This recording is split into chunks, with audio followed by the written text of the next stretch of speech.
La lettre était posée sur la table de ma cuisine quand je me suis réveillé le matin de mon opération du cœur, calée contre la salière comme un drapeau blanc de reddition. Maman, Fiona a toujours rêvé de voir Paris à 75 ans, et c'est peut-être sa dernière chance. Tu es forte et tu te débrouilles toujours toute seule. L'opération est de routine. Tu iras bien. On appellera à notre retour. Bise, Logan.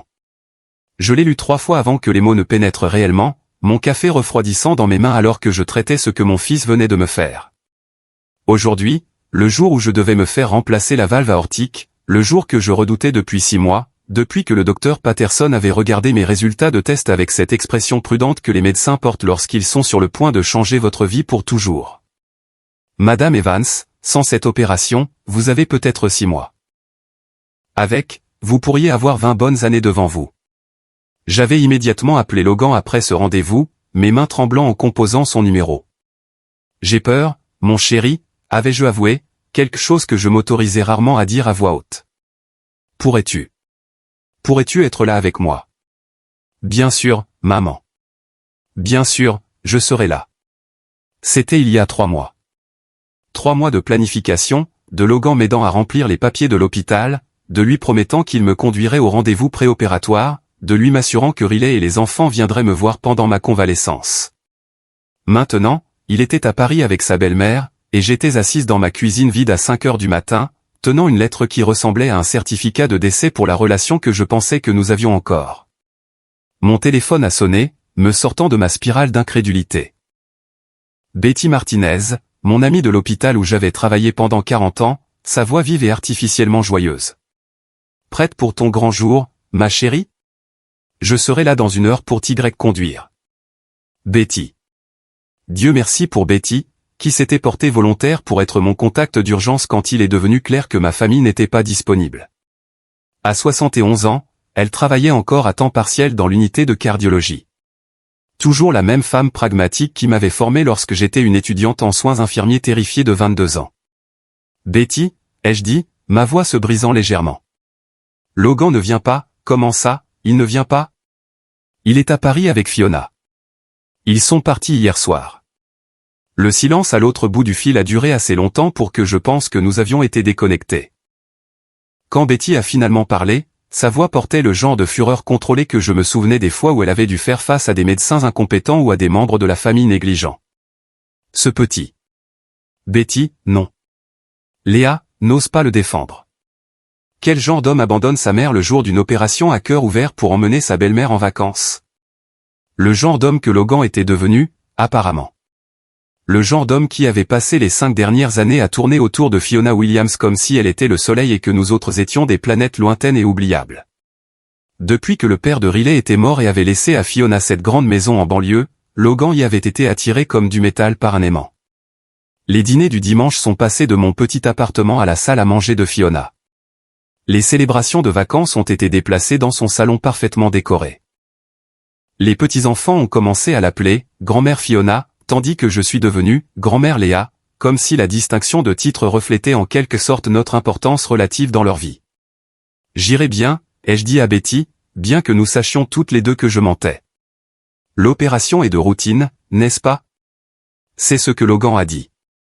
Léa Marie Evans, n'ose pas minimiser ça. Un remplacement de valve aortique est une opération majeure. Tu as besoin de quelqu'un qui t'aime. Quelqu'un qui te défendra en cas de complications. Quelqu'un qui te tiendra la main quand tu te réveilleras, effrayée et souffrante. J'ai fermé les yeux, sentant le poids de l'abandon s'abattre sur mes épaules comme une couverture de plomb. Quand étais-je devenu si superflu pour mon propre fils? Quand le confort de Fiona était-il devenu plus important que ma survie? Je serai cette personne, a poursuivi Betty, sa voix féroce de détermination. Et quand tu t'en sortiras, et tu t'en sortiras, tu devras sérieusement réfléchir au type de relation que tu veux avoir avec des gens qui te traitent comme si tu étais jetable. Après que nous ayons raccroché, j'ai erré dans mon petit appartement, regardant les photos qui chroniquaient une vie de service et de sacrifice. Il y avait Logan à 8 ans, souriant, édenté, après que j'ai travaillé 3/4 de suite pendant 3 mois pour payer son camp de baseball. Logan a 16 ans, levant les yeux au ciel alors que je m'agitais autour de son smoking de bal que j'avais acheté avec les heures supplémentaires de l'unité de soins intensifs. Logan a 25 ans, beau dans son smoking de mariage.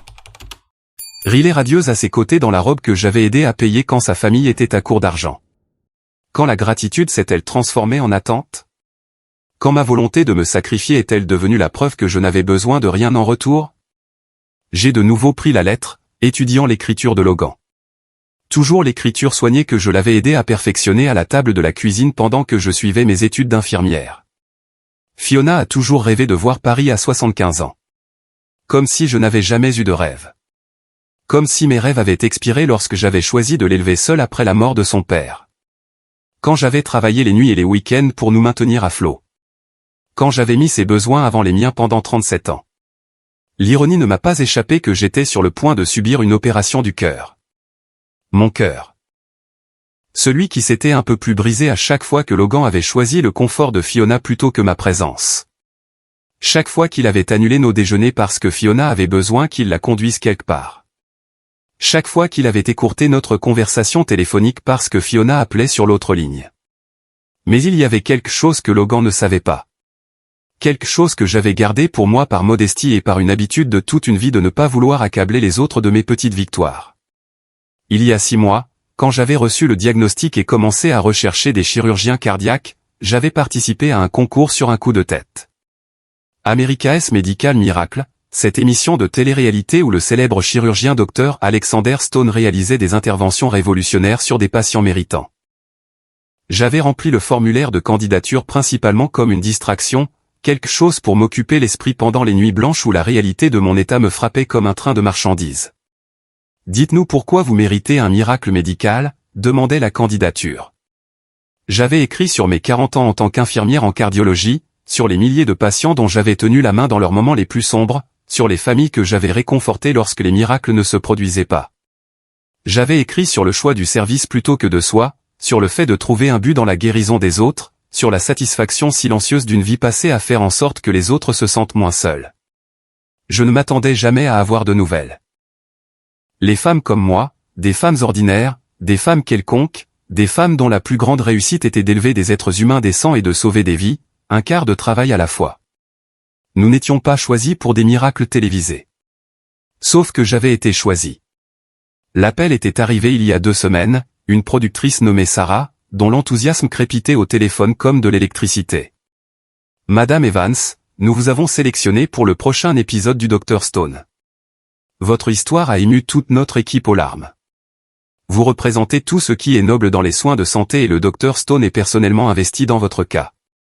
J'avais accepté, en partie parce que l'opération serait gratuite et en partie parce qu'une petite partie cachée de moi s'était toujours demandé ce que ça ferait d'être spécial, d'être célébré, d'être considéré comme quelqu'un qui valait la peine d'être sauvé.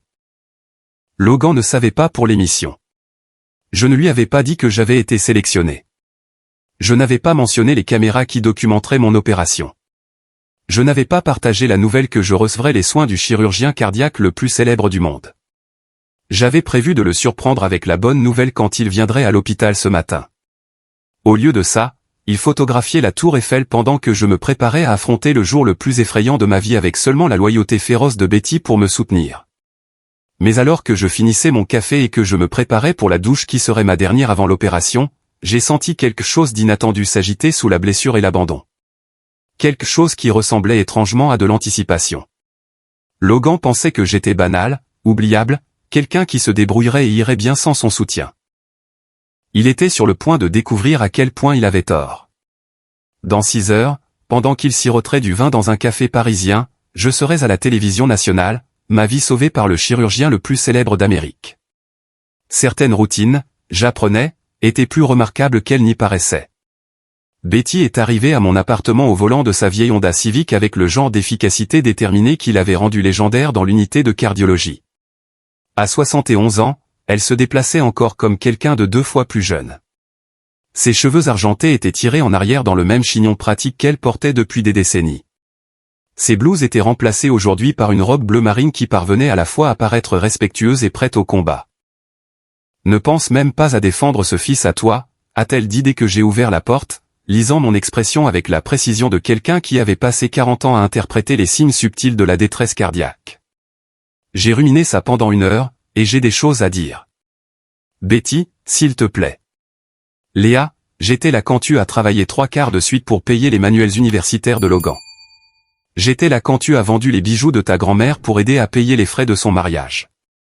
J'étais là quand tu as déménagé dans cet appartement plus petit pour pouvoir l'aider avec la compte de cette maison. Elle a fait une pause, étudiant mon visage avec l'attention clinique qu'elle réservait autrefois aux patients post-opératoires. Quand exactement le fait de tout sacrifier pour son enfant est-il devenu la preuve qu'on ne mérite rien en retour? Je n'ai pas pu répondre à cette question, en partie parce que je ne connaissais pas la réponse et en partie parce que trop y penser pourrait briser quelque chose en moi que je devais garder intact pour les prochaines heures. On devrait y aller, ai-je dit à la place, en prenant le petit sac de nuit que j'avais préparé avec une attention particulière aux directives de l'hôpital, des vêtements confortables pour après l'opération, des pantoufles avec une bonne adhérence, le livre que je serais probablement trop médicamenté pour lire mais que j'ai apporté quand même, parce que le rituel de le préparer me faisait me sentir prête. Le trajet jusqu'à l'hôpital presbytérien de Seattle a duré 45 minutes à travers une circulation matinale qui semblait particulièrement dense, comme si toute la ville avait conspiré pour rendre cette journée plus stressante qu'elle ne devait l'être. Betty a comblé le silence avec des histoires d'autres patients qu'elle avait vus traverser des opérations majeures, évitant soigneusement toute mention de complications ou de résultats négatifs. « Tu te souviens de Madame Patterson du 4B » a-t-elle dit alors que nous nous arrêtions à un énième feu rouge. Triple pontage à 82 ans et maintenant elle s'entraîne pour un marathon. Enfin, peut-être pas un marathon, mais elle marche 5 miles tous les jours et a plus d'énergie que des gens 2 fois plus jeunes. Betty, tu n'es pas obligée de. Je n'essaie pas de te rassurer sur l'opération, ma chérie. J'essaie de te rappeler que ta vie n'est pas finie. Que quoi qu'il arrive avec Logan et ses priorités mal placées, tu as 20 bonnes années devant toi pour vivre comme tu veux. Nous sommes entrés dans le parking de l'hôpital et j'ai senti mon estomac se nouer avec le mélange familier d'anticipation et de crainte qui m'avait accompagné au travail pendant 4 décennies. Mais cette fois, c'était différent. Cette fois, je n'étais pas là pour sauver la vie de quelqu'un d'autre. J'étais là pour que ma propre vie soit sauvée. Le processus d'admission a été étonnamment simplifié, géré par une équipe d'assistants de production qui se déplaçait avec le genre d'efficacité chorégraphiée qui suggérait qu'ils avaient fait ça de nombreuses fois. Je me suis retrouvé dans une suite préopératoire privée qui était plus grande et plus luxueuse que n'importe quelle chambre d'hôpital que j'ai jamais vue, avec des baies vitrées donnant sur la ville et assez d'espace pour ce qui semblait être du matériel de tournage professionnel. Madame Evans, une jeune femme avec un presse-papier et le genre de sourire éclatant qui appartient à la télévision, est entrée dans la pièce. Je suis Sarah Martinez, l'une des productrices de America's Medical Miracle. Le docteur Stone aimerait vous rencontrer avant que nous commencions les entretiens préopératoires. Le docteur Alexander Stone est entré dans la pièce comme une force de la nature, grand, aux cheveux argentés, et se tenant avec le genre de confiance qui vient du fait d'être internationalement célèbre pour sauver des vies. Je l'ai reconnu des panneaux d'affichage et des couvertures de magazines, mais le voir en personne était différent. Il avait la présence de quelqu'un qui avait passé des années à être la personne la plus importante dans n'importe quelle pièce où il entrait. « Madame Evans », a-t-il dit en me prenant la main dans les siennes. « J'avais hâte de vous rencontrer. Votre histoire est exactement la raison pour laquelle j'ai commencé cette émission, pour célébrer les personnes dont l'héroïsme silencieux mérite d'être reconnu. Dr Stone, je ne suis pas une héroïne. Je suis juste une infirmière à la retraite qui a besoin d'une opération du cœur. Non, vous êtes une femme qui a passé 40 ans à mettre la vie des autres avant son propre confort, qui a travaillé les nuits et les week-ends pour subvenir aux besoins de sa famille, qui a choisi le service plutôt que l'avancement personnel chaque jour pendant 4 décennies. Son sourire était chaleureux mais sérieux. C'est la définition de l'héroïsme, Madame Evans. C'est juste le genre qui n'obtient généralement pas de reconnaissance. Il a expliqué la procédure avec le genre de détails minutieux que j'appréciais de par ma formation d'infirmière. Comment il remplacerait ma valve aortique défaillante par une nouvelle valve mécanique? Comment l'opération durerait environ 4 heures? Comment la récupération progresserait au cours des semaines suivantes? Mais voici ce qui rend votre cas spécial, a-t-il poursuivi en sortant ce qui ressemblait à une imagerie 3D de mon cœur. Votre anatomie particulière fait de vous une candidate idéale pour une nouvelle technique que je développe. Au lieu de l'approche traditionnelle à cœur ouvert, je peux réaliser cette opération en utilisant une méthode minimalement invasive qui réduira votre temps de récupération de plusieurs semaines et vous laissera des cicatrices si petites qu'elles seront à peine visibles. Pourquoi moi, ai-je demandé. De tous les patients qui ont besoin de cette opération, pourquoi ai-je été sélectionné? Le docteur Stone a souri. parce que notre comité de sélection a été ému par votre candidature. 40 ans à soigner des patients cardiaques et vous n'avez jamais rien demandé en retour. Vous avez vu des milliers de personnes traverser leur pire crise médicale et maintenant c'est à votre tour de recevoir ces soins. Ce qu'il n'a pas dit, mais ce que je pouvais lire dans son expression, c'est qu'il y avait quelque chose de particulièrement captivant dans une femme qui avait été abandonnée par sa famille le jour d'une opération majeure. Quelque chose qui ferait une télévision puissante. Dr Stone, je dois mentionner que mon fils n'est pas là aujourd'hui. Il avait d'autres engagements. Je sais. Notre productrice a parlé à votre amie, Madame Martinez, lorsqu'elle s'est enregistrée comme votre contact d'urgence. Son expression n'a pas changé, mais quelque chose dans ses yeux suggérait qu'il avait des opinions sur les fils qui avaient, d'autres engagements, les jours d'opération de leur mère. Madame Evans, je veux que vous sachiez que toute l'équipe ici considère que c'est un honneur de s'occuper de vous aujourd'hui. Après son départ, la routine préopératoire a commencé pour de bon, prise de sang, dernier test cardiaque, entretien avec l'équipe de production sur ma carrière d'infirmière et ma situation familiale. Je me suis retrouvé à parler de Logan avec une neutralité prudente, décrivant son absence comme un conflit d'horaire plutôt qu'un abandon. Racontez-nous votre plus grand moment de fierté en tant que mère, a demandé l'un des intervieweurs. J'ai pensé à la remise de diplôme de Logan de l'école de commerce, à le voir traverser la scène pour recevoir son MBA pendant que j'étais assise dans le public, portant la seule belle robe que je possédais, ayant travaillé des quarts supplémentaires pendant des mois pour l'aider à couvrir ses dépenses. Le voir devenir indépendant, ai-je dit finalement, sachant qu'il n'avait plus besoin de moi. Ce n'est qu'après l'avoir dit que j'ai réalisé comment cette indépendance s'était en quelque sorte transformée en indifférence. Comment, ne plus avoir besoin de moi, était devenu, ne plus vouloir de moi. Mais c'était une conversation pour un autre jour. Aujourd'hui, il s'agissait de survie, de me mettre entre les mains de personnes qui voyaient de la valeur à sauver ma vie. Alors que l'équipe d'anesthésie me préparait pour l'opération, j'ai pensé à Logan sirotant un café sur une terrasse à Paris, postant probablement des photos sur les réseaux sociaux sur le rêve de toute une vie de Fiona qui se réalisait. Il n'avait aucune idée que la vie tranquille de sa mère était sur le point de devenir tout sauf banale. Dans quelques heures, pendant qu'il visiterait le Louvre, je serais à la télévision nationale, ma vie sauvée par le chirurgien cardiaque le plus célèbre d'Amérique. L'ironie était presque suffisante pour me faire sourire alors que le masque d'anesthésie se posait sur mon visage. Presque. Je me suis réveillé au son des machines qui bipaient en rythme autour de moi et à la sensation de quelqu'un qui me tenait la main. La salle de réveil s'est mise au point progressivement.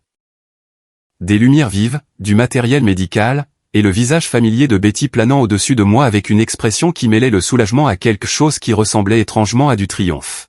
« La voilà », a dit doucement Betty. « Comment te sens-tu, ma chérie ?» Comme si j'avais été heurté par un camion, ai-je réussi à dire, ma voix rauque à cause du tube respiratoire, mais un camion conduit par quelqu'un qui savait ce qu'il faisait.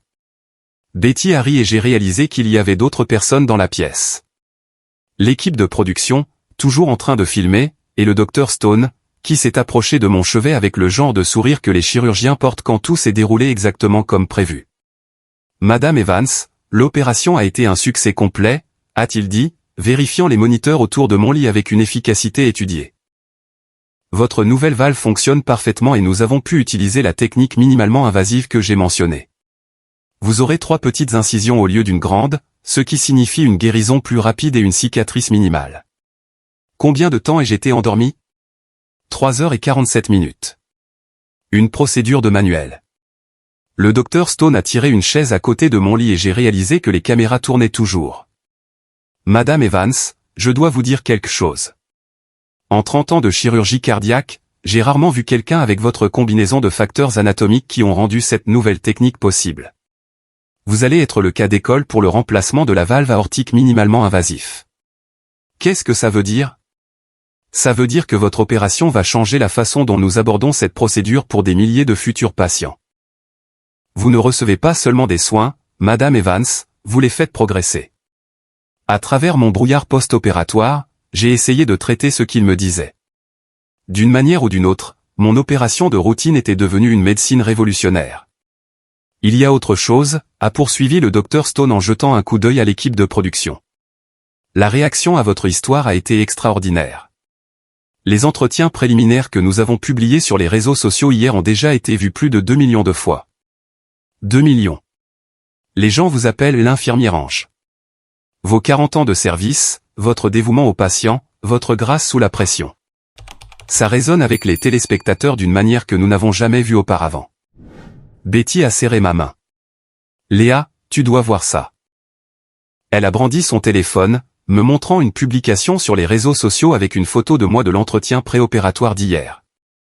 Les commentaires étaient écrasantes. Des centaines d'infirmières partageant leurs propres histoires. D'anciens patients me remerciant pour des soins dont je ne me souvenais pas avoir donné. Des gens exprimant leur indignation que ma famille m'ait abandonné le jour de l'opération. Je ne comprends pas, ai-je dit, essayant de donner un sens à ce que je voyais à travers le brouillard des médicaments. Comment les gens ont-ils découvert Logan? Les producteurs ne l'ont pas identifié spécifiquement, a expliqué Betty. Mais quand ils ont mentionné que votre fils voyageait pendant votre opération, les gens ont fait le lien. Apparemment, quelqu'un a trouvé les publications de Logan sur les réseaux sociaux de Paris. Mon estomac s'est noué. Quel genre de publication? Betty a hésité, puis m'a montré le compte Instagram de Logan. Des photos de lui, de Riley et de Fiona à la Tour Eiffel, souriant et levant des coupes de champagne. La légende disait, réaliser le rêve de Fiona. Paris à 75 ans. L'horodatage indiquait qu'elle avait été publiée il y a 3 heures, pendant que j'étais en chirurgie. Oh, mon Dieu, ai-je chuchoté. Ça empire, a dit doucement Betty. Regarde les commentaires. Des centaines de personnes avaient trouvé la publication de Logan et exprimé leur dégoût en termes de plus en plus durs. Pendant que votre mère subissait une opération du cœur? Quel genre de fils êtes-vous? Votre mère est une sainte et vous êtes à Paris à poster des selfies. Les commentaires n'arrêtaient pas d'arriver, de plus en plus en colère et spécifiques à mesure que les gens reliaient mon histoire à sa présence sur les réseaux sociaux. Le docteur Stone s'est raclé la gorge. Madame Evans, je dois mentionner que nous avons reçu des milliers de messages pour vous. Des cartes, des fleurs, des offres de soutien de tout le pays. Il semble que vous ayez touché plus de vies que vous ne le pensiez. Ça devient incontrôlable, ai-je dit, la panique commençant à percer à travers les analgésiques. Je n'ai jamais voulu ce genre d'attention. Je voulais juste passer l'opération tranquillement. Léa, a dit fermement Betty, tu as passé 40 ans à te taire sur tes contributions. Tu as travaillé des quarts supplémentaires sans te plaindre, tu es resté tard pour réconforter les familles, tu as formé des dizaines de nouvelles infirmières sans jamais demander de reconnaissance. Peut-être qu'il est temps que le monde voie ce que nous autres avons toujours su, que tu es extraordinaire. Mais Logan. Logan a fait son choix, a dit le docteur Stone, sa voix portant l'autorité de quelqu'un qui avait passé des décennies à prendre des décisions difficiles. On ne peut pas protéger quelqu'un des conséquences de ses propres actions. Madame Evans, votre fils a choisi de donner la priorité aux vacances de quelqu'un d'autre plutôt qu'à l'opération vitale de sa mère. Le fait que cela soit devenu public est malheureux, mais ce n'est pas votre responsabilité de gérer son image. Une infirmière est entrée dans la pièce avec une pile de ce qui ressemblait à du courrier. Madame Evans, ceci est arrivé pour vous au cours de la dernière heure. Nous avons dû mettre en place une zone séparée juste pour gérer les livraisons. J'ai regardé les lettres et les paquets, submergé par l'idée que des étrangers se souciaient plus de ma guérison que mon propre fils ne semblait le faire. Il y a autre chose, a dit la productrice, Sarah, de derrière la caméra. La réaction a été si forte que la chaîne veut prolonger votre histoire. Au lieu d'un seul épisode, il propose un long métrage spécial sur des héros de la santé comme vous. Qu'est-ce que ça impliquerait? Suivre votre rétablissement, mettre en lumière votre carrière d'infirmière, peut-être présenter certains des patients dont vous avez marqué la vie au fil des ans. Sarah a fait une pause, consultant ses notes. Et Madame Evans, il y a la question de vos frais de participation. Des frais de participation pour apparaître dans l'émission, pour nous permettre de documenter votre opération et votre rétablissement. C'est la norme pour tous les patients présentés. Elle a souri. 330 000 $. La pièce est devenue silencieuse à l'exception du bip régulier de mon moniteur cardiaque. 330 000 $, plus d'argent que je n'en avais jamais vu en une seule fois, plus que mon salaire annuel n'avait été pendant la majeure partie de ma carrière d'infirmière. Ce n'est pas possible, ai-je chuchoté. C'est très possible, a dit le docteur Stone. Et c'est le moins que vous méritiez pour avoir partagé votre histoire avec le monde. Mais Logan et Riley sont des adultes qui ont pris des décisions d'adultes, a interrompu fermement Betty. Léa, pendant 40 ans, tu t'es inquiété des sentiments de tout le monde, du confort de tout le monde, de la situation financière de tout le monde. Peut-être qu'il est temps que tu t'inquiètes de la tienne. Un léger coup a interrompu notre conversation et Sarah Martinez, la productrice, est entrée avec son presse-papier perpétuel et une expression d'excitation à peine contenue. Madame Evans, j'ai des nouvelles. La réaction à votre histoire a été si écrasante que nous avons reçu une offre d'un grand éditeur. Ils veulent travailler avec vous sur un livre sur vos expériences d'infirmière. Et elle a fait une pause dramatique. Les gens d'Oprah ont appelé. Ils vous veulent pour son programme Super Soul Sunday. Oprah. Oprah comme dans Oprah Winfrey veut vous interviewer sur la recherche de la grâce dans l'abandon et la construction d'une vie pleine de sens par le service aux autres. J'ai regardé Sarah, puis le Dr Stone, puis Betty, qui souriait comme si elle venait de gagner à la loterie. C'est insensé, ai-je chuchoté. C'est la justice, a corrigé Betty. C'est ce qui arrive quand l'univers décide enfin de récompenser quelqu'un qui a donné sans recevoir pendant 4 décennies. Mon téléphone a vibré avec un autre appel de Logan. Je pouvais voir son nom à l'écran, pouvais imaginer sa panique en regardant sa mère abandonnée devenir une sensation internationale pendant qu'il gérait les conséquences publiques de ses choix. Madame Evans, a dit doucement Sarah, nous devons discuter de la façon dont vous voulez gérer la situation familiale. Les médias sont très intéressés par la réponse de Logan, et il y a des rumeurs selon lesquelles il rentre de Paris. Il l'est, a confirmé Betty, vérifiant son propre téléphone. Selon le site de suivi des compagnies aériennes, un détective d'Internet a trouvé, Logan, Riley et Fiona sont sur un vol qui atterrit à Seattle à 18h47. Ils viennent ici. Ils rentrent à la maison, a dit le Dr Stone. La question est de savoir si vous êtes prête à les voir. J'ai pensé à la lettre que Logan avait laissée sur la table de ma cuisine, au mépris désinvolte de mes peurs et de mes besoins, à la supposition que je me débrouillerais et que j'irais bien sans son soutien. Je ne sais pas, ai-je dit honnêtement. Je ne sais pas ce que je veux dire à quelqu'un qui a dû apprendre par les réseaux sociaux que l'opération de sa mère a réussi. Alors ne dis rien pour l'instant, a conseillé Betty. Tu te remets d'une opération majeure. Tu ne dois de travail émotionnel à personne en ce moment. Pas même à ton fils.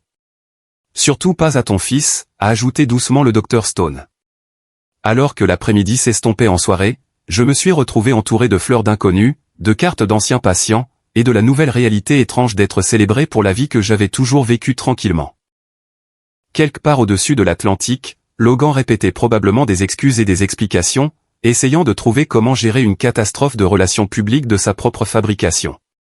Mais pour la première fois depuis des années, sa panique n'était pas mon urgence à résoudre.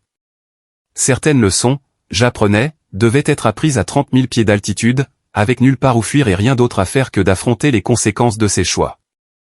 Logan est arrivé à l'hôpital à 20h23, portant encore ses vêtements de voyage et le genre d'expression désespérée que je reconnaissais de son enfance, lorsqu'il avait cassé quelque chose de précieux et avait besoin de mon pardon. Riley le suivait, les yeux rouges de larmes, tenant un bouquet de fleurs chères qui coûtait probablement plus que mon budget d'épicerie hebdomadaire. Fiona fermait la marche, son visage un masque de fureur à peine contrôlé de se retrouver dans ce qu'elle considérait clairement comme une situation indigne. Betty s'était positionnée sur la chaise la plus proche de mon lit comme un chien de garde, et je l'ai regardé évaluer mes visiteurs avec la même évaluation clinique qu'elle utilisait autrefois pour les membres de la famille potentiellement problématiques dans l'unité de cardiologie. « Maman », a dit Logan, sa voix se brisant sur le mot. « Dieu merci, tu vas bien. On est venu dès qu'on a pu. » « Dès que vous avez pu », ai-je répété, ma voix soigneusement neutre. Après avoir vu la couverture médiatique. Ce n'est pas je veux dire, on avait déjà prévu de revenir. Logan, ai-je interrompu doucement. Je suis très fatigué. Une opération prend beaucoup à quelqu'un de mon âge. Peut-être que tu pourrais me dire pourquoi tu es ici. Il a eu l'air sincèrement confus par la question, comme si la réponse devait être évidente. Parce que tu es ma mère. Parce que tu as été opéré. Parce que je m'inquiétais pour toi. Tu t'inquiétais pour moi hier quand tu es parti pour Paris? Riley s'est avancé, serrant ses fleurs comme un bouclier. Madame Evans, on n'a jamais voulu que ça se passe comme ça. Le timing était juste malheureux. Malheureux? J'ai testé le mot, le faisant rouler comme une phrase étrangère que j'essayais de comprendre. C'est comme ça qu'on appelle ça? Fiona a finalement parlé, sa voix portant le ton impérieux qu'elle avait utilisé pendant les 5 années où elle avait réarrangé les priorités de ma famille. Léa, ce spectacle médiatique est devenu complètement incontrôlable. Logan a été crucifié sur les réseaux sociaux pour ce qui équivaut à un conflit d'horaires. Tu dois faire une déclaration pour clarifier qu'il n'y a pas de rancune. J'ai regardé cette femme qui avait en quelque sorte convaincu mon fils que ses rêves étaient plus importants que la vie de sa mère et j'ai senti quelque chose bouger dans ma poitrine.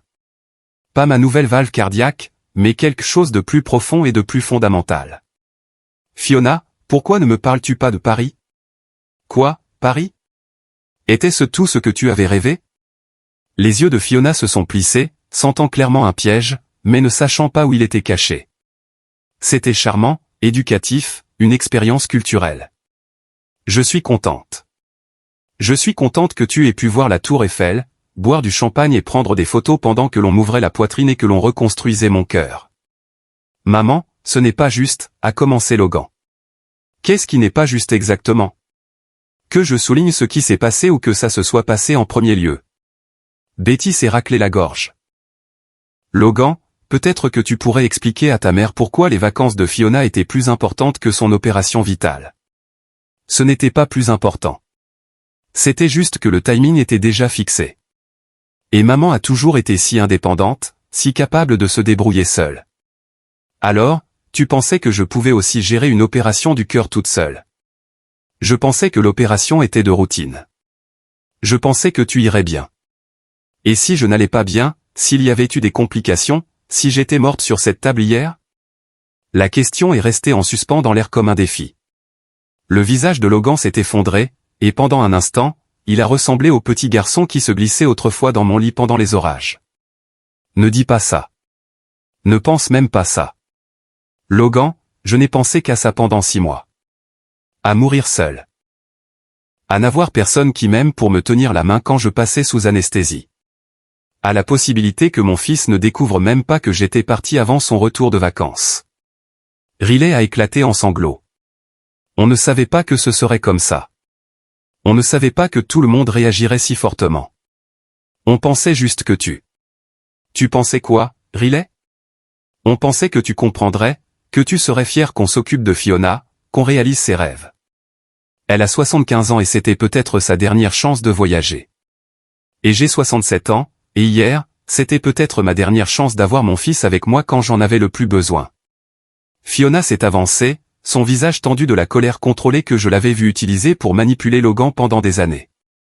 Léa, tu es dramatique. L'opération s'est bien passée.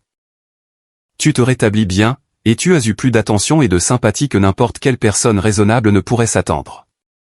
Je pense qu'il est temps de tourner la page. Tourner la page sur quoi, Fiona? Cette performance, cet acte de victime qui fait mal paraître ma famille. J'ai senti Betty se tendre à côté de moi, et je pouvais pratiquement entendre son débat intérieur sur l'opportunité de jeter Fiona hors de la pièce physiquement ou de simplement l'éviscérer verbalement. Ta famille, ai-je dit doucement. Logan, Riley et les enfants. Ma famille. Cette humiliation publique nous affecte tous. Fiona, ils ne sont pas ta famille. Ce sont les miens. Logan est mon fils, pas le tien. Ce sont mes petits-enfants, pas les tiens. Et l'humiliation n'est pas la mienne. C'est la tienne. Tu as convaincu un homme d'abandonner sa mère le jour d'une opération du cœur pour pouvoir voir la tour Eiffel. Ce n'est pas ce qui s'est passé. C'est exactement ce qui s'est passé. Tu voulais aller à Paris, et Logan a choisi tes désirs plutôt que mes besoins. Le fait que cela soit devenu public ne change rien à la vérité fondamentale de ce que tu lui as demandé de faire. Logan a finalement retrouvé sa voix, bien qu'elle sonne creuse et vaincue. Maman, que veux-tu de nous? Que veux-tu que je dise? J'ai regardé mon fils, cet homme que j'avais élevé, pour qui je m'étais sacrifié et que j'avais aimé inconditionnellement, et j'ai réalisé que ce que je voulais n'était peut-être pas quelque chose qu'il pouvait me donner. Je veux que tu veuilles être ici, Logan. Non pas parce que les réseaux sociaux te font honte, non pas parce que l'histoire est devenue virale, non pas parce que tu t'inquiètes pour ta réputation. Je veux que tu veuilles tenir la main de ta mère après une opération du cœur parce que tu l'aimes et que tu es reconnaissant qu'elle ait survécu. Je t'aime. Vraiment? Ou aimes-tu l'idée d'avoir une mère qui ne te dérange pas? Qui se débrouille toute seule? Qui ne demande jamais plus que ce que tu es à l'aise de donner? La pièce est tombée dans le silence, à l'exception du bip régulier de mes moniteurs et des pleurs silencieux de Riley. Logan m'a regardé comme s'il voyait quelqu'un qu'il n'avait jamais rencontré auparavant. Et peut-être que c'était le cas. Le truc, ai-je poursuivi, me surprenant par mon calme. C'est que je n'ai pas besoin que tu arranges ça, Logan. Je n'ai pas besoin que tu gères la couverture médiatique, que tu défendes tes choix, ou même que tu t'excuses. Ce dont j'ai besoin, c'est que tu décides si tu veux une relation avec moi basée sur le respect mutuel et des soins sincères, ou si tu veux continuer à me traiter comme une obligation que tu remplis quand ça t'arrange. Ce n'est pas je ne. Parce que hier, pendant que vous leviez des coupes de champagne à Paris, j'ai appris quelque chose d'important. J'ai appris que je suis plus forte que je ne le pensais. Que ma vie a touché plus de gens que je ne le réalisais, et que je mérite d'être entouré de gens qui apprécient ma présence plutôt que de tolérer mon existence. Le visage de Fiona était devenu pâle et j'ai réalisé qu'elle commençait à comprendre que sa manipulation s'était retournée contre elle de manière spectaculaire. Les 330 000 $ que je reçois pour avoir partagé mon histoire. C'est plus d'argent que je n'en ai jamais eu en une seule fois. Assez pour vivre confortablement pour le reste de ma vie sans dépendre de personne.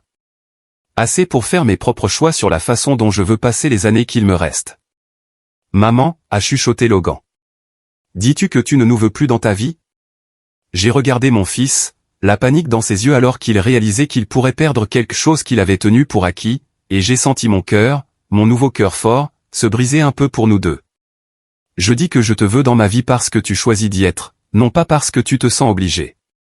Et Logan, ce choix doit être le tien. Les 3 jours suivants se sont déroulés dans un tourbillon d'interviews, d'examens médicaux et de l'expérience surréaliste de voir ma vie devenir une conversation nationale. Le docteur Stone a déclaré ma guérison, remarquable pour quelqu'un de votre âge, bien que je soupçonne que le vrai miracle n'était pas ma guérison physique, mais l'étrange sentiment de clarté qui semblait accompagner ma nouvelle valve cardiaque. Betty s'était autoproclamée ma directrice non officielle, filtrant les dizaines de demandes d'interviews et d'offres commerciales qui arrivaient quotidiennement. 60 minutes veut de vous, a-t-elle annoncé au petit déjeuner, lisant sa liste omniprésente. Hélène aussi, bien que son émission puisse bientôt se terminer. 3 éditeurs différents se disputent les droits de votre livre et une chaîne appelée Hallmark Channel veut faire un film sur votre vie. Un film avec Meryl Streep si vous approuvez. Apparemment, elle a appelé personnellement la chaîne pour exprimer son intérêt. J'ai regardé Betty, me demandant si l'anesthésie avait affecté mon oui. Meryl Streep veut me jouer dans un film? Meryl Streep veut jouer une femme dont l'héroïsme silencieux et la grâce face à l'abandon représentent tout ce qui est noble dans la féminité américaine. Betty a consulté ses notes. C'est une citation directe de son agent de presse. Logan n'était pas revenu depuis notre confrontation il y a 3 jours, bien qu'il ait envoyé des fleurs avec une carte qui disait « Maman, j'essaie de comprendre ce que tu as besoin de moi. Je t'aime, Logan. » Riley avait appelé 2 fois, les 2 conversations brèves et maladroites, tournant autour d'excuses qu'elle n'arrivait pas tout à fait à formuler et d'explications qui n'expliquaient jamais rien. Mais c'est la réponse de Fiona qui m'a le plus surprise. Elle est arrivée dans ma chambre d'hôpital le jeudi matin, seule et l'air plus âgée que ses 75 ans. L'assurance impérieuse qui avait caractérisé ses interactions avec ma famille au cours des 5 dernières années avait disparu. À sa place se trouvait quelque chose qui ressemblait étrangement à une humilité sincère. Léa, a-t-elle dit doucement, s'installant sur la chaise des visiteurs sans son habituelle prise d'autorité. Il faut qu'on parle. Vraiment? Je te dois des excuses. De vraies excuses, pas le genre de politesse sociale qui lisse les problèmes sans les aborder. J'ai étudié son visage, cherchant la manipulation à laquelle je m'étais habitué de la part de Fiona. Au lieu de ça, j'ai vu quelque chose que je n'avais jamais vu auparavant. La reconnaissance d'un véritable tort. J'écoute. Depuis 5 ans, je te traite comme une concurrente pour l'attention de Logan au lieu de te reconnaître comme la femme qui a élevé l'homme dont je suis devenue dépendante. La voix de Fiona était stable mais silencieuse. Je me suis convaincu que tu étais trop nécessiteuse, trop exigeante de son temps et de son énergie. Je me suis dit qu'en l'encourageant à donner la priorité à sa famille immédiate, Riley, les enfants et moi, c'était une saine fixation de limite. Et maintenant? Maintenant, j'ai passé 3 jours à regarder tout le pays exprimer son horreur à l'idée de vous abandonner pendant une opération. Et j'ai dû faire face au fait que j'ai orchestré exactement cet abandon. Fiona a fait une pause, regardant par la fenêtre l'horizon de Seattle. J'ai aussi dû faire face au fait que les 2 enfants de Logan, vos petits-enfants, n'ont pas vu leur grand-mère depuis 3 mois parce que j'ai programmé des activités familiales qui vous excluaient. Fiona, s'il te plaît. Laisse-moi finir. Je dois dire ça. Elle s'est retournée vers moi, ses yeux brillants de larmes que je ne l'avais jamais vu verser. J'ai convaincu Logan que tu étais un fardeau au lieu d'une bénédiction. Je lui ai fait choisir entre les besoins de sa mère et mes désirs, et je l'ai présenté comme s'il choisissait son avenir plutôt que son passé. J'avais tort sur tout. L'honnêteté dans sa voix était si inattendue que j'ai senti mes propres yeux se remplir de larmes. La vérité, a poursuivi Fiona, c'est que j'étais jalouse. Jalouse que Logan t'aime inconditionnellement alors que je devais gagner son attention avec des cadeaux, des voyages et une validation constante. Jalouse que tu aies élevé un homme qui se sacrifierait pour sa famille, puis je l'ai convaincu de cesser de se sacrifier pour toi. Jalouse que tu sois en sécurité dans son amour alors que j'avais toujours peur de le perdre. Fiona, Logan t'aime. Logan se sent responsable de moi. Il y a une différence. Elle a essuyé ses yeux avec un mouchoir de la boîte à côté de mon lit. Depuis la mort du père de Riley, j'ai été terrifiée d'être seule, de devenir insignifiante, d'affronter ma propre mortalité sans quelqu'un pour gérer mes peurs. Alors, j'ai transformé Logan en mon soutien émotionnel et je l'ai convaincu que c'était un devoir familial normal. J'ai pensé aux 5 dernières années, à la façon progressive dont Logan avait déplacé son attention de mes besoins aux exigences de Fiona, et j'ai réalisé que je voyais clairement l'architecture de sa manipulation pour la première fois. Le voyage à Paris, ai-je dit. Le voyage à Paris, c'était moi paniquant à l'idée d'avoir 75 ans sans avoir vécu les choses qui, selon moi, donneraient un sens à ma vie. Mais Léa, j'aurais pu aller à Paris n'importe quand au cours des 5 dernières années. J'ai choisi la date de ton opération parce que je testais si Logan me choisirait plutôt que toi quand ça comptait vraiment. Et il l'a fait. Et il l'a fait. Et j'ai été triomphante pendant environ 6 heures jusqu'à ce que je réalise ce que j'avais réellement accompli. J'avais transformé un homme bon en quelqu'un qui pouvait abandonner sa mère pendant une crise médicale. J'avais gagné une compétition que j'avais créée contre quelqu'un qui ne jouait même pas, nous sommes restés en silence pendant plusieurs minutes, traitant le poids de son aveu. À l'extérieur de ma fenêtre, Seattle suivait ses rythmes quotidiens. Des gens poursuivant leurs ambitions et leurs relations avec des degrés variables d'honnêteté et de conscience de soi. Fiona, que veux-tu de moi maintenant? Je veux savoir s'il y a un moyen d'annuler les dommages que j'ai causés à ta relation avec Logan, à ta relation avec tes petits-enfants, à la dynamique familiale que j'ai systématiquement détruite pendant 5 ans. Avant que je puisse répondre, mon téléphone a sonné. Betty, qui gérait mes appels depuis le poste des infirmières, est apparue dans l'embrasure de la porte avec une expression d'excitation à peine contenue. Léa, tu dois prendre cet appel. C'est la Maison Blanche. La quoi maintenant? La Maison Blanche, comme dans Le Président des États-Unis, veut vous remercier personnellement pour votre service aux soins de santé américains et vous inviter à une cérémonie en l'honneur des héros du quotidien. J'ai regardé Betty, puis Fiona, puis le téléphone dans ma main. Hier, j'étais une infirmière à la retraite se remettant d'une opération. Aujourd'hui, le président voulait me rencontrer. Prends l'appel, a dit doucement Fiona. C'est plus grand que notre drame familial, Léa.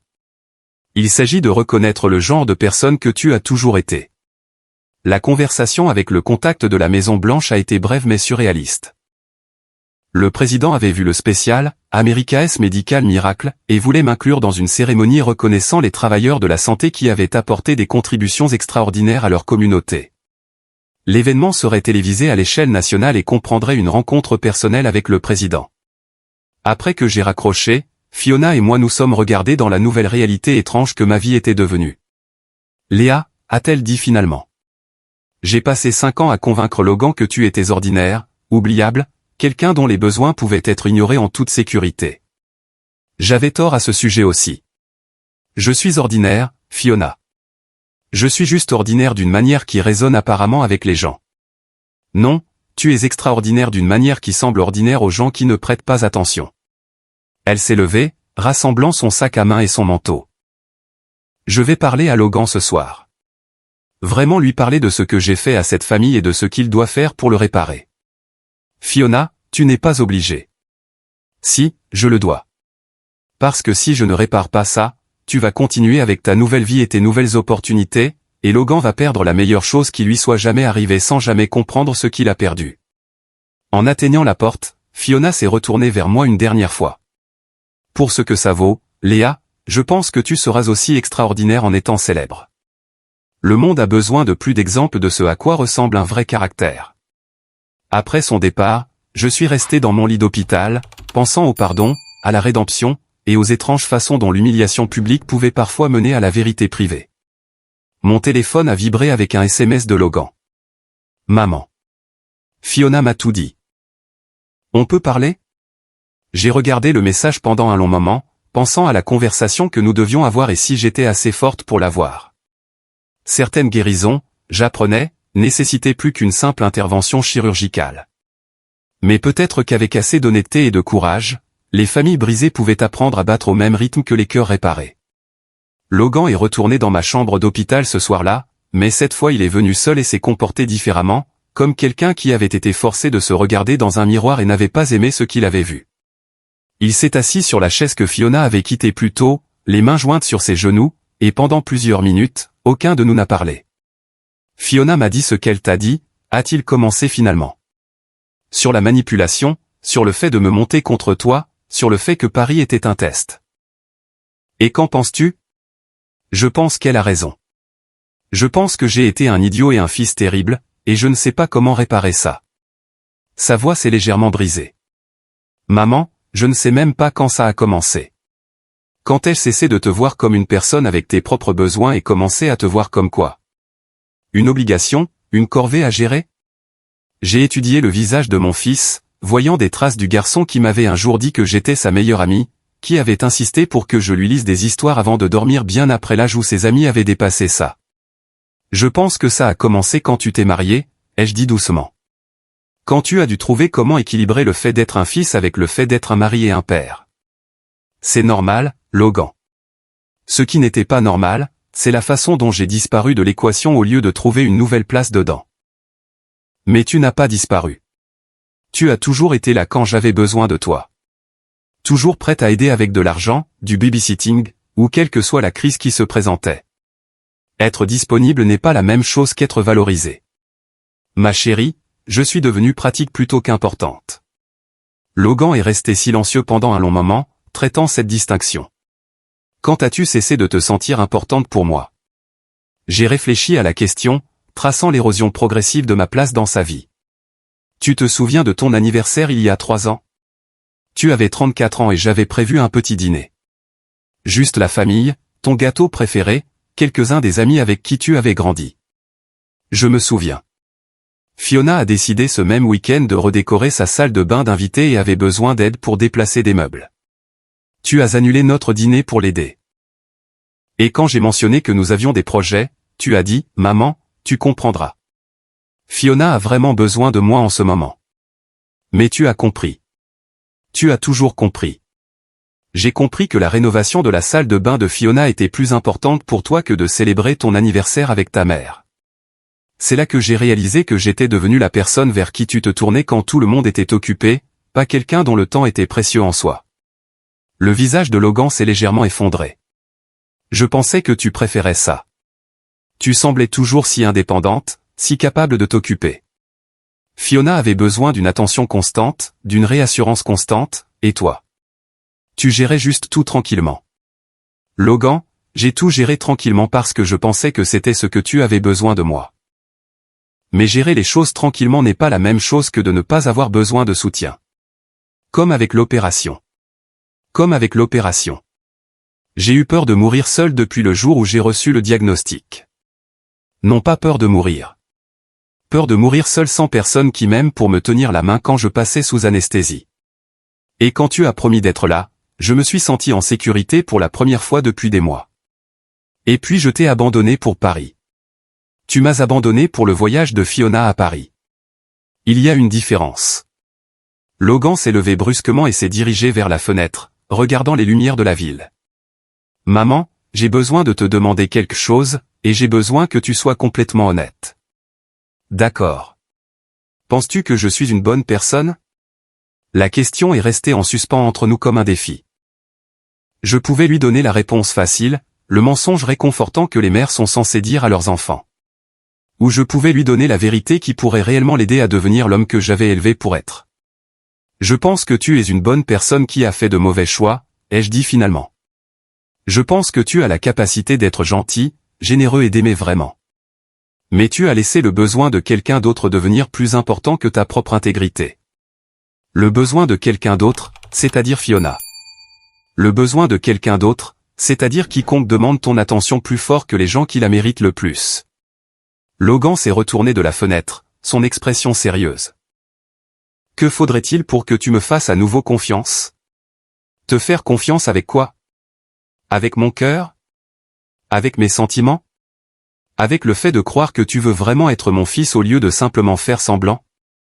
J'ai réfléchi à la question, au mois de distanciation progressive, à la lettre sur la table de ma cuisine, aux 37 appels téléphoniques qui n'étaient venus qu'après que la honte publique ait forcé son attention. Du temps, ai-je dit. De la constance. Me choisir parfois quand c'est gênant, pas seulement quand c'est facile. À quoi ça ressemble concrètement? Ça ressemble à des dîners du dimanche dans mon appartement au lieu de toujours chez Fiona. Ça ressemble à se souvenir de mon anniversaire sans que Riley te le rappelle. Ça ressemble à m'appeler parce que tu veux me parler, non pas parce que tu as besoin de quelque chose ou que tu te sens coupable de ne pas appeler. Et si je fais ces choses? Alors peut-être que nous pourrons reconstruire quelque chose de réel au lieu de simplement maintenir quelque chose d'obligatoire. Logan est retourné à sa chaise, se penchant en avant avec l'intensité que je me souvenais de son enfance, lorsqu'il essayait de résoudre un problème qui lui tenait vraiment à cœur. Maman, il y a autre chose que je dois te dire sur l'argent, la célébrité, tout ça. Il a fait un geste vers les fleurs et les cartes qui remplissaient ma chambre. Je suis fier de toi. Je suis fier que tout le pays voit ce que j'aurais dû voir depuis le début. Que tu es extraordinaire. Logan, non. Laisse-moi finir. Je suis fier, mais j'ai aussi peur. Peur que tu réalises que tu n'as plus besoin de moi. Que tu peux avoir une vie riche et pleine sans avoir affaire avec un fils qui t'a prise pour acquise pendant si longtemps. J'ai regardé cet homme qui avait été à la fois ma plus grande joie et ma plus profonde déception, et j'ai senti quelque chose bouger dans ma poitrine, non pas ma valve cardiaque, mais l'organe qu'elle protégeait. Ma chérie, je n'ai jamais eu besoin de toi. J'ai toujours voulu de toi. Il y a une différence. Quelle est la différence? Le besoin est une question de désespoir et de dépendance. Le désir est une question de choix et d'amour. Je n'ai pas besoin que tu t'occupes de moi, que tu gères ma vie ou que tu résolves mes problèmes. Je te veux dans ma vie parce que tu es mon fils et que j'aime te voir devenir l'homme que tu es capable d'être. Même après tout ce que j'ai fait de mal? Surtout après tout ce que tu as fait de mal. Parce que maintenant, tu as la chance de faire mieux. Et c'est tout ce qu'un parent veut vraiment, voir son enfant apprendre de ses erreurs et devenir quelqu'un dont il peut être fier. Les yeux de Logan se sont remplis de larmes. Je peux te prendre dans mes bras? Je sais que tu te remets encore de l'opération, mais... Viens ici. Il s'est penché sur mon lit d'hôpital avec précaution, enroulant ses bras autour de moi avec la précision douce de quelqu'un qui a enfin compris que la personne qu'il tenait était fragile, précieuse et irremplaçable. Je t'aime, maman, a-t-il chuchoté contre mon épaule. Je suis désolé qu'il ait fallu une émission de télévision nationale pour que je me souvienne comment le montrer. Je t'aime aussi, ma chérie. Mais Logan. Ouais. C'est la partie facile. La partie difficile sera de changer ton comportement quand les caméras ne tourneront pas et que le monde ne regardera pas, je sais, mais maman. Quoi? Je suis prêt à faire la partie difficile. Pour la première fois depuis des années, je suis prêt à être le fils que tu méritais depuis le début. Alors que Logan partait pour commencer le difficile travail de reconstruction de notre relation, j'ai réalisé que mon opération du cœur avait accompli quelque chose que le docteur Stone n'avait pas mentionné dans sa consultation préopératoire. Elle m'avait donné le courage d'exiger l'amour que je méritais au lieu d'accepter les miettes qu'on m'offrait. Certains miracles, j'apprenais, se produisait une conversation honnête à la fois. 2 semaines après mon opération, j'ai été libéré de l'hôpital avec la bénédiction du docteur Stone, une pile de médicaments, et ce qui ressemblait à toute la nation suivant ma convalescence. Le processus de sortie a duré 3 heures au lieu des 30 minutes habituelles à cause de la présence des médias et du défilé de sympathisants qui s'étaient rassemblés devant l'hôpital presbytérien de Seattle. Madame Evans a appelé Sarah Martinez alors que je naviguais dans le protocole du fauteuil roulant. La chaîne 7 veut une brève déclaration sur votre rétablissement. Rien d'exhaustif, juste quelques mots pour les téléspectateurs qui ont suivi votre histoire. Les téléspectateurs qui avaient suivi mon histoire. Je n'arrivais toujours pas à me faire à l'idée que des inconnus à travers le pays s'investissaient dans mon processus de guérison, que ma vie tranquille était en quelque sorte devenue une source d'inspiration pour des gens que je n'avais jamais rencontrés. Fait simple, a conseillé Betty alors que nous nous approchions du micro installé devant l'entrée de l'hôpital.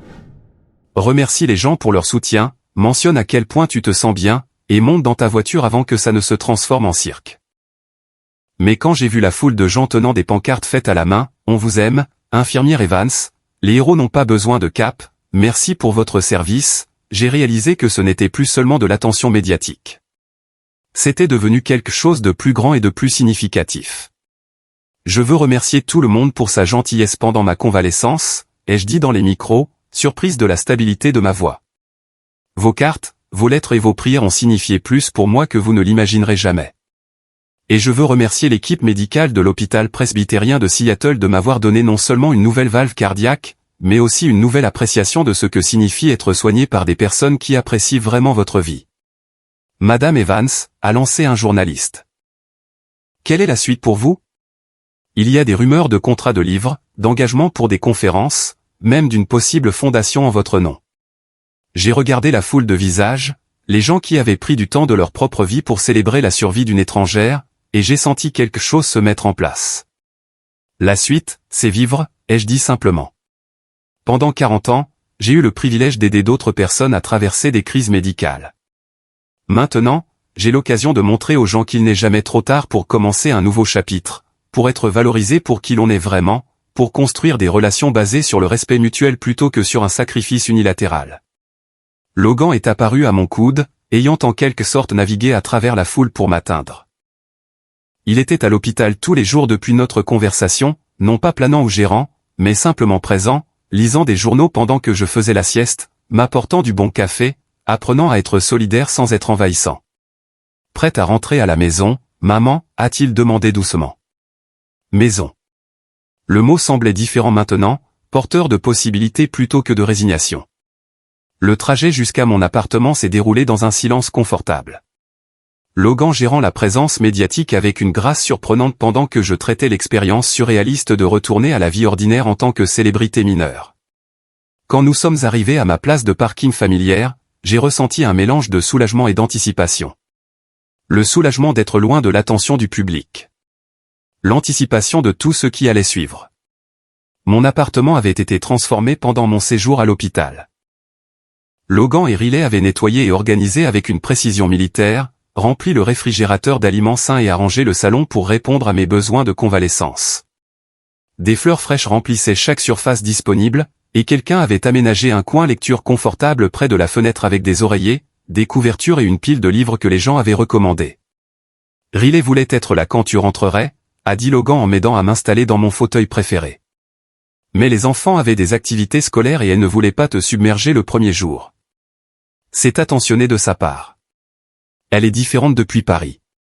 Plus consciente, je suppose, de la façon dont elle a contribué à la dynamique familiale qui a mené à tout ça.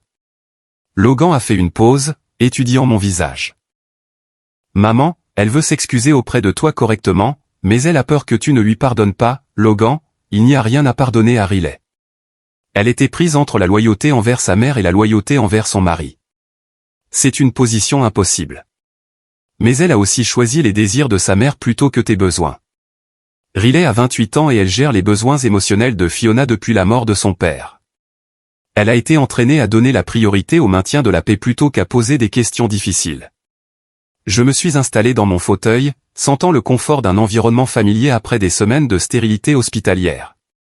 Ce qui compte maintenant, c'est de savoir si elle peut apprendre à faire des choix différents à l'avenir. Logan a hoché la tête, puis a sorti une enveloppe de la poche de sa veste. En parlant de choix, il y a quelque chose dont je dois discuter avec toi à propos de la fondation. Quelle fondation? Celle que les gens veulent créer en ton nom. Les offres sont réelles, maman. Des éditeurs, des réseaux, des organisations. Tout le monde veut travailler avec toi pour transformer ton histoire en quelque chose qui aide d'autres personnes. J'ai pris l'enveloppe, parcourant des propositions qui semblaient impliquer des sommes d'argent et des niveaux de responsabilité que je n'avais jamais imaginés. Une fondation pour l'éducation en soins infirmiers, un programme de soutien aux personnes âgées abandonnées pendant une crise médicale, des engagements pour des conférences dans des écoles de médecine et des congrès d'infirmières.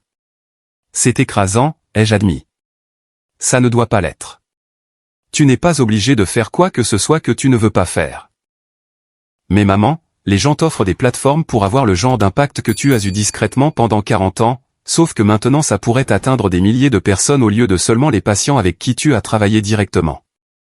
J'ai pensé aux lettres que j'avais reçues d'infirmières de tout le pays partageant leurs propres histoires de sacrifices et de services, me remerciant de représenter leur profession avec dignité, aux familles qui avaient écrit pour dire que mon histoire les avait inspirées à réparer des relations qu'elles avaient laissées se détériorer par négligence ou priorité mal placée. Que penses-tu que je devrais faire ? Je pense que tu devrais faire tout ce qui te donne l'impression d'utiliser cette opportunité à bon escient. Tu as toujours été quelqu'un qui aide les autres. Maintenant, tu as les ressources et la visibilité pour aider les gens à une échelle que tu n'as jamais eue auparavant.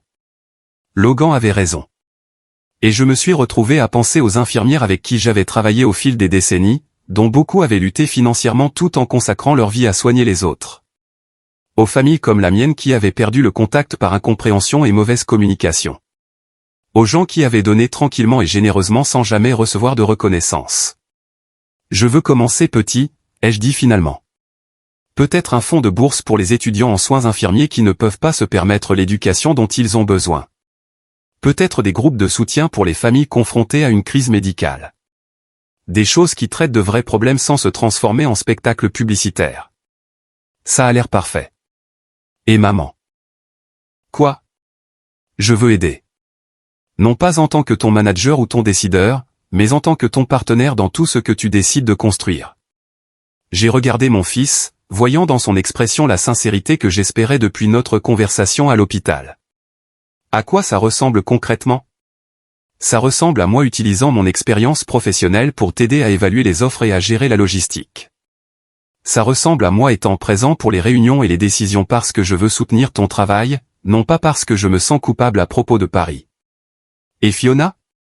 Fiona s'est inscrite en thérapie pour travailler sur ses problèmes de dépendance et sa peur de vieillir seule. Elle fait aussi du bénévolat dans un centre pour personnes âgées, apprenant à contribuer à la vie des autres au lieu de simplement exiger de l'attention pour ses propres besoins. J'ai senti quelque chose de chaleureux se répandre dans ma poitrine. Pas une complication médicale, mais une simple satisfaction à l'idée que tout le monde dans ma famille prenait enfin la responsabilité de sa propre croissance au lieu de s'attendre à ce que je gère leurs besoins émotionnels. Logan, il y a quelque chose que je dois te dire à propos de l'argent. Quoi ?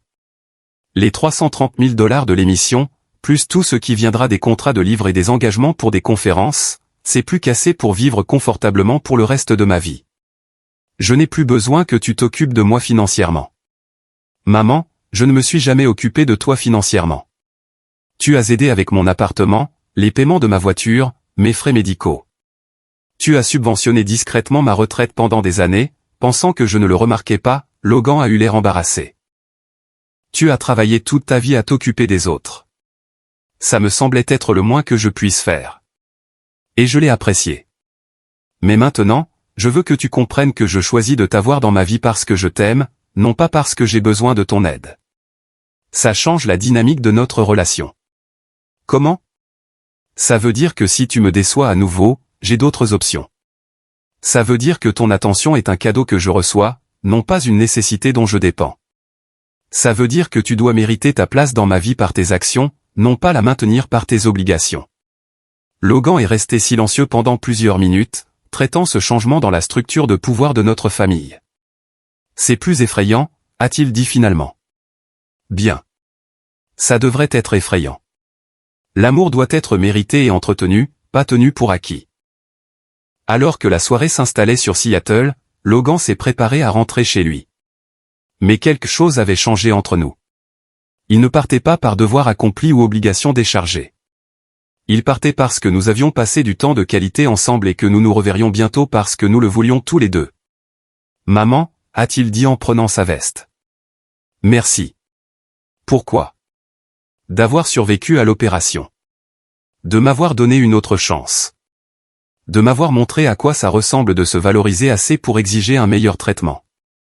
Après son départ, je me suis assise dans mon appartement, pensant aux secondes chances, aux pardons mérités, et aux étranges façons dont l'humiliation publique pouvait parfois mener à une guérison privée. Mon téléphone a vibré avec un SMS d'un numéro inconnu. Madame Evans, c'est le docteur James Patterson de Johns Hopkins. Je suis le chirurgien cardiaque à la retraite qui vous a écrit pour vous proposer un dîner et discuter de soins infirmiers cardiaques. Si vous êtes intéressé, je fais un excellent saumon teriyaki, et j'adorerais entendre parler de vos expériences dans le domaine. J'ai regardé le message, me souvenant de la mention de Betty sur les « gentlemen distingués » parmi mes admirateurs, et j'ai senti quelque chose flotter dans ma poitrine qui n'avait rien à voir avec ma nouvelle valve cardiaque. À 67 ans, avec une carrière télévisuelle et une fondation à construire, et un fils qui apprenait enfin à m'aimer correctement, j'étais apparemment sur le point de découvrir ce que ça faisait d'être courtisé par quelqu'un qui me voyait comme extraordinaire plutôt que pratique. Certains chapitres, j'apprenais, valaient la peine d'attendre toute une vie pour les commencer. 3 mois plus tard, je me tenais dans la roseraie de la Maison Blanche, vêtu d'une robe bleu marine qui coûtait plus que mon ancien budget mensuel et me sentant comme une imposture parmi les 30 autres héros de la santé honorés par le président. La cérémonie était retransmise en direct à la nation, et je pouvais voir des équipes de tournage positionnées stratégiquement autour de la pelouse manucurée. Madame Evans, a dit la présidente en s'approchant de moi pendant la réception. Votre histoire a touché des millions d'Américains. La grâce que vous avez montrée pendant une période personnelle si difficile a inspiré des familles à travers le pays à réévaluer leurs relations avec leurs parents âgés. Merci, Madame la Présidente. Cela signifie plus pour moi que n'importe quelle récompense. Je comprends que vous lancez une fondation pour soutenir l'éducation en soins infirmiers. L'Institut Evans pour les soins compatissants, ai-je confirmé. Nous fournissons des bourses aux étudiants en soins infirmiers issus de familles à faible revenu et finançons des programmes de soutien pour les travailleurs de la santé qui ont des difficultés financières. Et tout cela est né de votre expérience dans cette émission de télévision? J'ai réfléchi à la question, me souvenant de la terreur que j'avais ressentie le matin de mon opération, de la lettre que Logan avait laissée sur la table de ma cuisine, du voyage étrange de l'abandon à la reconnaissance nationale. C'est né de l'apprentissage que ma vie avait de la valeur au-delà de ce que ma famille était prête à reconnaître, ai-je dit. Parfois, il faut que des étrangers voient votre valeur avant que les gens qui vous connaissent le mieux se souviennent de regarder. Après la cérémonie, j'ai pris l'avion pour Seattle, accompagné de Betty, qui s'était autoproclamée ma compagne officielle pour de tels événements. Le vol a été paisible, une pause bienvenue après le tourbillon d'interviews et d'apparitions qui avait rempli mon calendrier depuis le lancement de la fondation. Léa, a dit Betty alors que nous descendions à travers les nuages vers la maison. Je dois te demander, es-tu heureuse de la façon dont tout s'est passé? J'ai réfléchi à la question en regardant l'horizon familier de Seattle se dessiner. Il y a 6 mois, j'étais une infirmière à la retraite vivant tranquillement dans un petit appartement, reconnaissante de l'attention que ma famille était prête à lui accorder. Maintenant, je revenais de la Maison Blanche, ayant serré la main du président et accepté la reconnaissance pour une vie de service que je n'avais jamais prévu que quelqu'un remarque. Je suis reconnaissante, ai-je dit finalement. Reconnaissante que quelque chose de bon soit sorti de quelque chose de si douloureux. Mais, Betty, la partie la plus heureuse n'est pas la célébrité, l'argent ou la fondation. Qu'est-ce que c'est alors? C'est Logan qui m'appelle tous les mardis juste pour parler. C'est Riley qui amène les enfants à mon appartement pour le dîner du dimanche parce qu'ils veulent passer du temps avec moi, non pas parce qu'ils se sentent obligés. C'est d'avoir des relations basées sur le respect mutuel au lieu d'un sacrifice unilatéral. Et le docteur Patterson. J'ai souri, pensant à l'homme qui était devenu un point lumineux inattendu dans ma nouvelle vie. Le docteur James Patterson avait en effet préparé un excellent saumon teriyaki. Et au cours du dernier mois, nous avons découvert une passion commune pour l'histoire de la médecine, les films classiques et les longues conversations sur tout, des techniques de soins infirmiers cardiaques au défi de trouver un but à la retraite. Le docteur Patterson prouve qu'il est possible d'être apprécié par quelqu'un qui comprend la valeur de la vie que vous avez vécue, ai-je dit. J'ai 77 ans, Betty. Je ne m'attendais jamais à connaître ce genre de reconnaissance de la part de qui que ce soit, et encore moins d'un gentleman distingué qui trouve mes histoires sur l'unité de cardiologie fascinantes plutôt qu'ennuyeuses. Ne le laisse pas te séduire avant que tu aies fini de construire ton empire. Mon empire?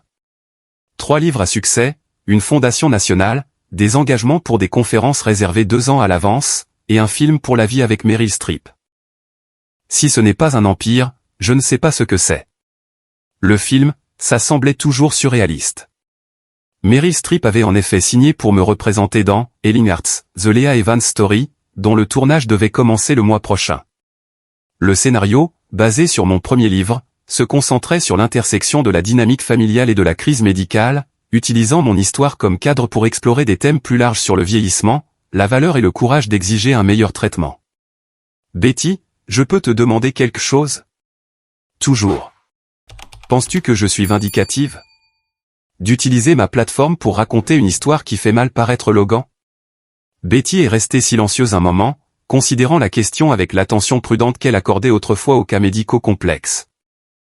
Ma chérie, ce serait vindicatif si tu mentais sur ce qui s'est passé ou si tu exagérais les échecs de Logan pour un effet dramatique. Mais tu ne fais pas ça. Tu racontes la vérité sur une dynamique familiale commune, des enfants adultes qui tiennent leurs parents dévoués pour acquis jusqu'à ce que quelque chose les oblige à prêter attention. Mais les conséquences pour Logan ont été importantes. L'attention des réseaux sociaux, les critiques de gens qui ne connaissent pas toute l'histoire, la façon dont ses associés ont remis en question son caractère sur la base de son traitement envers moi. Et qu'a dit Logan à propos de ces conséquences? Il dit qu'elles étaient nécessaires, qu'il avait besoin de comprendre comment ses actions apparaissaient aux étrangers avant de pouvoir comprendre pourquoi elles étaient mauvaises. Il dit que l'humiliation publique a été inconfortable mais finalement éducative. Alors Logan grandit, enfin. L'avion a atterri à l'aéroport international de Seattle-Tacoma, et j'ai ressenti le sentiment familier de retour à la maison qui était devenu plus significatif depuis mon opération. La maison signifiait maintenant non seulement mon appartement, mais une ville où j'avais construit une carrière et une réputation, où les gens reconnaissaient mes contributions aux soins de santé, où j'avais appris à me valoriser aussi haut que les autres me valorisaient. Logan m'a retrouvé à la récupération des bagages, comme c'était devenu son habitude chaque fois que je revenais de voyage. Non pas parce que j'avais besoin d'aide avec la logistique, mais parce que je lui avais sincèrement manqué pendant mon absence de 3 jours et qu'il voulait entendre parler de mes expériences à la Maison-Blanche. Comment était le président? A-t-il demandé alors que nous traversions les rues familières en direction de mon appartement. Gracieuse, intelligente et étonnamment bien informée sur la politique de l'éducation en soins infirmiers. Elle a demandé au ministère de la Santé et des Services sociaux d'étudier notre modèle de fondation pour une mise en œuvre nationale potentielle. Maman, c'est incroyable. Ton travail pourrait influencer la politique de santé fédérale. J'ai regardé mon fils, notant la fierté sincère dans sa voix, la façon dont il avait appris à célébrer mes réalisations sans les ramener à lui ou à sa gloire réfléchie. Logan, il y a quelque chose que je dois te dire à propos du film de Lifetime, sur la façon dont il dépeigne la situation de Paris. J'ai lu le scénario, maman. Mon personnage apparaît comme égoïste et mal avisé, mais finalement rachetable, ce qui est exactement ce que j'étais. Tu n'es pas inquiet de l'effet que ça aura sur ta réputation? Ma réputation avait besoin d'être affectée. J'ai fait des choix terribles, et je suis reconnaissant que le fait d'affronter les conséquences publiquement m'ait aidé à devenir une meilleure personne. Logan s'est arrêté à un feu rouge, se tournant pour me regarder directement. Maman, je suis fier que ton histoire soit racontée. Même les parties qui me font mal paraître. Surtout les parties qui me font mal paraître. Pourquoi, surtout ces parties? Parce que peut-être qu'un autre fils regardera ce film et se reconnaîtra avant d'abandonner sa mère pour le voyage de quelqu'un d'autre à Paris. Peut-être qu'une autre famille aura la conversation que nous aurions dû avoir des années plus tôt, avant qu'une crise médicale ne force tout le monde à affronter ses priorités. Alors que nous arrivions à mon complexe d'appartement, j'ai réalisé que Logan avait appris quelque chose que j'essayais de lui enseigner depuis des années. Que le véritable amour nécessite la responsabilité. Que les relations significatives survivent aux vérités difficiles. Que la croissance ne se produit que lorsque les gens sont prêts à affronter leurs échecs honnêtement. Logan, que fais-tu dimanche après-midi? Tout ce que tu veux faire, maman. James vient dîner, n'est-ce pas? J'aimerais apprendre à mieux le connaître. Le docteur James Patterson, qui était en effet devenu un habitué de ma routine du dimanche, apportant ses histoires médicales, son appréciation pour ma carrière et sa cour douce qui ressemblait à l'attention romantique que je n'avais jamais reçue à aucun âge. Il apporte sa célèbre tarte aux pommes. Et Logan, il est ravi de rencontrer le fils qui a appris à aimer sa mère correctement. Même après tout ce que j'ai fait de mal? Surtout après tout ce que tu as fait de mal. Parce que maintenant, il sait que j'ai élevé un homme qui peut apprendre de ses erreurs et devenir quelqu'un digne de respect. Alors que Logan m'aidait à monter mes bagages, j'ai pensé au voyage de l'abandon à la reconnaissance, de la tenue pour acquise à la célébration, du service silencieux à la plateforme publique. La femme qui s'était réveillée en trouvant une lettre de licenciement sur la table de sa cuisine il y a 6 mois était devenue quelqu'un dont l'histoire survivrait à des générations, dont la fondation aiderait des milliers, dont l'exemple inspirerait des familles à choisir l'amour plutôt que la commodité. Mais la véritable transformation n'avait pas été publique. Elle avait été personnelle. J'avais appris à me valoriser aussi haut que les autres me valorisaient, à exiger le respect que je méritais, à construire des relations qui servaient ma croissance plutôt que de simplement accommoder le confort des autres. Debout dans mon bel institut, entouré de preuves de ce qui pouvait être accompli lorsque les ressources rencontraient un but, j'ai réalisé que le plus grand miracle de mon opération du cœur n'avait pas été l'intervention médicale. C'était de découvrir que certaines personnes valent la peine d'attendre 77 ans pour le devenir. La plus grande opération que j'ai jamais subie n'était pas sur mon cœur. C'était sur ma volonté d'accepter moins que ce que je méritais. Une fois que j'ai guéri de ça, tout le reste est devenu possible. Certains miracles se produisent dans les salles d'opération. D'autres se produisent lorsque vous vous aimez enfin assez pour exiger que les autres vous aiment correctement aussi. À 67 ans, j'ai appris qu'il n'est jamais trop tard pour devenir la personne que vous étiez toujours censé être. Si vous êtes assez courageuse pour cesser de vous contenter de ce que les autres avaient besoin que vous soyez à la place.